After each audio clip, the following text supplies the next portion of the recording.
चर्चगेट जवळच्या आयकर विभागाच्या कार्यालयाला आग लागलेली आहे। अग्निशमन दलाच्या जवळपास 8 गाड्या घटनास्थळी दाखल झालेल्या आहेत। या क्षणाची मोठी बातमी आपण पाहतोय। चर्चगेट जवळ आयकर विभागाच्या कार्यालयाला आग लागलेली आहे। ही आग भीषण आहे। अग्निशमन दलाच्या जवळपास 8 गाड्या घटनास्थळी पोहोचलेल्या आहेत। आग विझवण्यासाठी शर्थीचे प्रयत्न केले जात आहेत।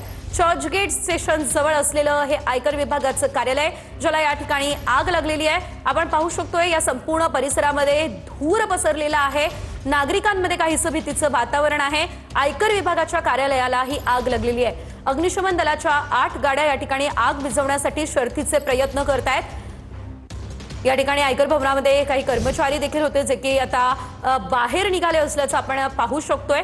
मात्र आतमध्ये आणखी कोणी आहे का या संदर्भात अद्याप माहिती मिळालेली नाहीये। मात्र काहीशी धावपळ या ठिकाणी उडाली असल्याचं देखील आपण या दृश्यांच्या माध्यमातून बघितलेलं होतं। अग्निशमन दलाकडून आगीवरती नियंत्रण मिळवण्यासाठी शर्थीचे प्रयत्न हे सध्या केले जात आहेत।